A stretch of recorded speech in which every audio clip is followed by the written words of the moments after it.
नमस्ते फ्रेंड्स, कैसे आप सभी? आप सभी, मैं आशा करता हूँ आप सभी अच्छे होंगे। तो दोस्तों, आप सभी का हमारे यूट्यूब चैनल फ्रेंड टॉक में बहुत बहुत स्वागत है।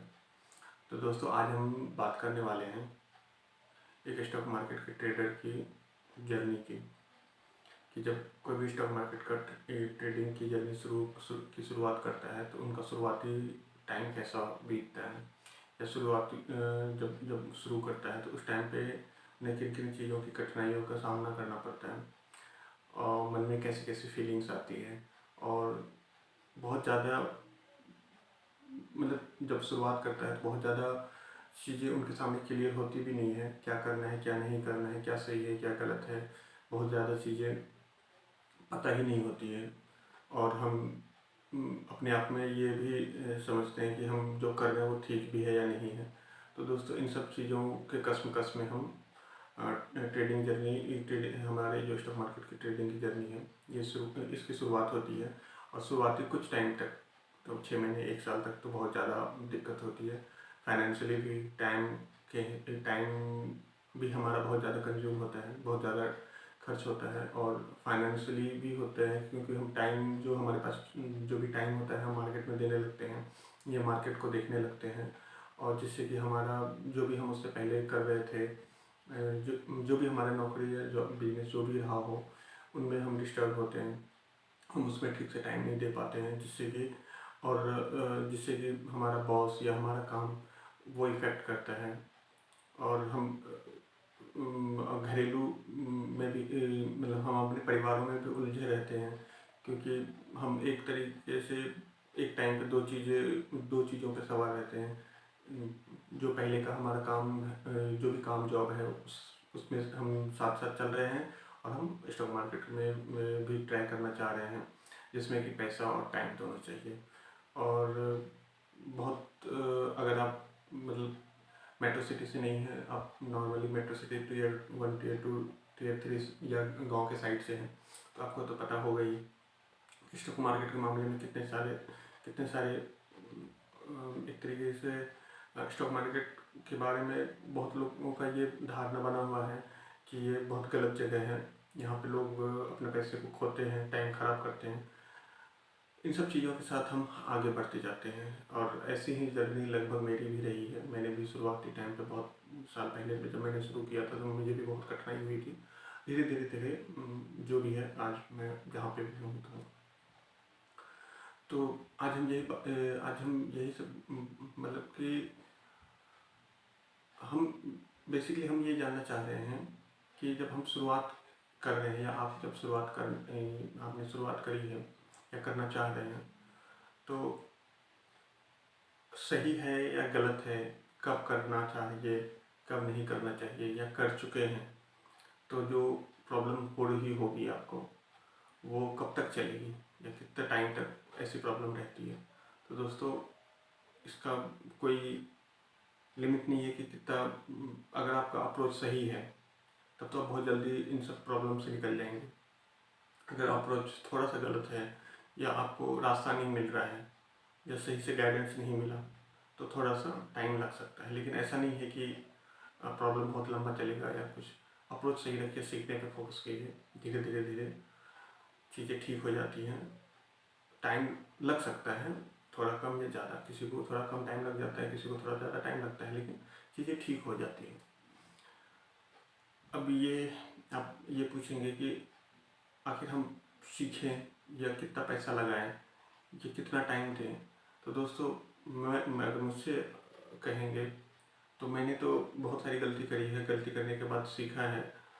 और मेरा जो एक्सपीरियंस है, मैं अपने एक्सपीरियंस से बताऊं तो बहुत सारी चीज़ें ऐसी होती हैं जो कि हमें नहीं करनी थी, या हम वो नहीं करते तो भी हम ठीक ठाक नॉलेज के साथ आगे बढ़ रहे होते।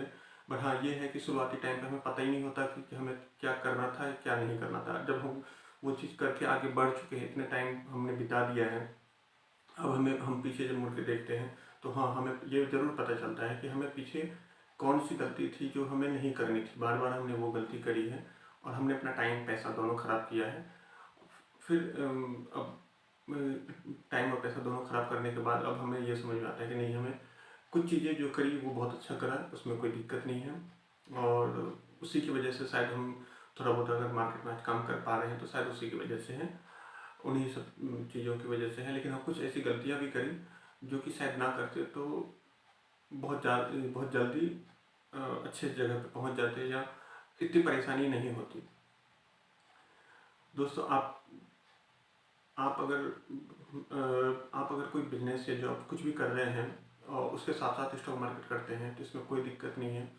आप अगर फुल टाइम आना चाहते हैं कि नहीं, हम अपना बिजनेस या जो भी है जॉब, अपना काम छोड़ के हम इसी को फुल टाइम बनाना चाहते हैं, तो शुरुआती टाइम पे अगर मैं बोलूँ तो शुरुआती समय पे आप सब दोनों मतलब कि जो भी आपका काम हो दूसरा, उसको छोड़ के आप एकदम से ना आएँ, धीरे धीरे आएँ, ज़्यादा बढ़िया रहेगा। थोड़ा सा सीख के आएँ, थोड़ा समझ के आएँ। शुरुआती दिनों में थोड़ा पैसा लगाएं। थोड़े का मतलब ऐसे है कि शुरुआती जब आप सीख रहे हैं तो 2-4-5 हज़ार रुपये मेरे लिए मतलब मेरे हिसाब से ठीक है। अगर सीखना चाह रहे हैं, सीखने के पर्पज़ से 2-4-5 हज़ार रुपये में कोई दिक्कत नहीं है। जब आपको 2-4-5 हज़ार रुपये से ट्रेड करते करते, मार्केट को समझते समझते, मार्केट को पढ़ते पढ़ते, चार्ट पढ़ रहे हैं, बैलेंस शीट, जो भी आपका तरीका हो सीखने का, या तो आप फंडामेंटल चेक करते हो या टेक्निकल चेक करते हैं, जो भी आपका तरीका है, करते करते जब आपको 6 महीना 1 साल हो जाए, फिर आपको 5 हज़ार रुपये से थोड़ा सा ऊपर आना चाहिए कि हाँ 5 हज़ार रुपये से हम चलो थोड़ा सा ऊपर आते हैं, पैसे थोड़ा थोड़ा बढ़ाते हैं, थोड़ा बढ़ाएं। और वो भी बढ़ाएं तब जब आपको लगे कि नहीं, अब मैं मेजर लॉस नहीं कर रहा हूँ, प्रॉफिट कर रहा हूँ नहीं कर रहा हूँ इससे मतलब नहीं है, लॉस नहीं कर रहे हैं। अगर बड़ा से बड़ा लॉस आप अपने आप को मतलब बड़े से बड़े लॉसेस को अगर आप बचा लेते हैं, छोटे लॉसेस में निकल पाते हैं, तो ये स्टॉक मार्केट की ट्रेडिंग का पहला पड़ाव है। मैं अगर मुझसे पूछेंगे तो स्टॉक मार्केट की जर्नी में 4 चीज़ें होती हैं। पहला होता है लॉस, दूसरा होता है बिग लॉस, तीसरा होता है स्मॉल प्रॉफिट, चौथा होता है बिग प्रॉफिट। इन चारों चीज़ों में से मैं अगर अपना एक्सपीरियंस बताऊं या मैं जिन चीज़ों को समझता हूँ, चारों चीज़ों में से बस आपको एक चीज़ों को ब्रेक करना है या रोकना है, वो है बिग लॉस। बिग लॉस को अगर आप रोक लेते हैं तो इससे बढ़िया कुछ नहीं है। बिग लॉस को आप रोक लिए, लॉस को आप नहीं रोक सकते हैं, चाहे आज हो या बहुत बड़े एक्सपर्ट बन जाएंगे तो भी आप नहीं रोक पाएंगे। लॉसेस होते हैं मार्केट में, इन चीज़ों को आप डिनाई नहीं कर सकते। मार्केट है तो लॉस है, मार्केट में काम कर रहे हैं तो लॉस होगा, इसमें कोई दिक्कत नहीं है। लेकिन अगर हमें प्रॉब्लम हो तो हमें सिर्फ बिग लॉस से प्रॉब्लम हो, हमें बिग लॉस नहीं करना है। बिग लॉस से अगर आप बच जाते हैं तो आप ओवरऑल मार्केट में प्रॉफिटेबल ही रहेंगे। बिग लॉस से बच जाइए। स्मॉल लॉस ठीक है, कोई दिक्कत नहीं है। स्मॉल प्रॉफिट कोई दिक्कत नहीं है। बिग प्रॉफिट तो बढ़िया ही बढ़िया है। तो बस एक चीज़ों को रोकना है आपको, वो है बिग लॉस। तो इस बिग लॉस को जब आप रोक लेते हैं तो धीरे धीरे आप पैसा बढ़ा सकते हैं। और बढ़ाने का एक टाइम होता है 6 महीने 1 साल तक। अगर आप कंटिन्यू लगे हुए हैं, थोड़ा सा आप सीख लेते हैं, तो आप धीरे धीरे पैसा बढ़ा सकते हैं। और आप अपने आप में देखेंगे कि जैसे मैंने 5 हज़ार रुपये डाले हैं, मैं 2 शेयर 4 शेयर करके खरीदता हूँ, बेचता हूँ, प्रॉफिट लॉस जो भी हो रहा है हमें हो रहा है। लगभग आप 2 महीने 3 महीने 4 महीने तक अगर आपको लगे कि 5 हज़ार रुपये से मैं डाउनफॉल में नहीं जा रहा हूँ, 5 हज़ार के 5 हज़ार मेरा है, और हो थोड़ा बहुत पैसा प्लस हुआ या नहीं हुआ उससे मतलब नहीं है, आप 5 हज़ार से नीचे नहीं जा रहे हैं। आपने अगर 5 हज़ार डाला है तो आप अपने कैपिटल को स्वैप नहीं कर रहे हैं। ये आपके लिए पहली जीत है। स्टॉक मार्केट की पहली जीत अगर किसी को कहा जाता है, आप अपने कैपिटल को प्रोटेक्ट कर पा रहे हैं, और वो भी 1 दिन 2 दिन नहीं, कंटिन्यू कम से कम 3 से 4 महीने तक अगर आप अपने कैपिटल को प्रोटेक्ट कर पा रहे हैं, मतलब कि आप अपना पहला पड़ाव चढ़ चुके हैं। और स्टार्टिंग में आप एफएनओ जो ऑप्शन ट्रेडिंग होती है, फ्यूचर ट्रेडिंग होती है, इन सब चीज़ों से साइड ही रहें। इन सब चीज़ों में दिमाग लगाने से कोई फ़ायदा नहीं है। अब शुरुआती दौर में है, इन सब चीज़ों पे को देखना भी शुरुआती टाइम पे गलत है। मैं तो कहता हूँ कि गलत है। आप कैश मार्केट में काम कीजिए, आपको स्टॉक मार्केट में बड़ी कम्पनी मिलेंगी, उनमें काम कीजिए। लिक्विडिटी कंपनी जिनकी लिक्विडिटी अच्छी है उनमें काम कीजिए। 2-4 शेयर खरीदने हैं आपको, आपके पास करोड़ों का कैपिटल है नहीं कि आप 10 तरीके की कंपनी देखेंगे, आपको 2-4 कंपनी देखनी है, 2-4 कंपनियों में आपको ट्रेड करना है। आप अगर इसी को 2-4 कंपनियों को ट्रेड करते हैं या 2-4 कंपनियों को बैलेंस शीट देखते हैं, शुरुआती दिनों में इतना ही काफ़ी होता है। और मैंने भी ऐसे ही किया है। मैंने भी शुरुआत में बहुत चारों साइड देखा, लास्ट में फिर 2-4 चीज़ों पे फोकस हो गया, फोकस्ड था। धीरे धीरे करते करते थोड़ा बहुत जो भी आज कर पा रहा हूँ, सही है गलत जो भी कह लीजिए, मैं कर पा रहा हूँ, तो फोकस्ड होके ही कर पा रहा हूँ। 10 चीज़ों को देखने के बाद डिस्टर्ब भी होते हैं। तो दोस्तों आज के लिए इतना ही रखते हैं और मिलते हैं नेक्स्ट किसी वीडियो में। और आपकी अगर कोई क्वेरी होगी तो आप हमें कमेंट करके पूछ लीजिएगा। और अगर हमारा वीडियो आपको अच्छा लगे तो प्लीज़ हमारे वीडियो को लाइक ज़रूर कीजिएगा और हमारे चैनल को सब्सक्राइब कर लीजिएगा, जिससे कि आपको ट्रेडिंग जर्नी को आगे बढ़ाने में मदद मिलेगी। तो दोस्तों आज के लिए इतना ही, तब तक के लिए बाय बाय।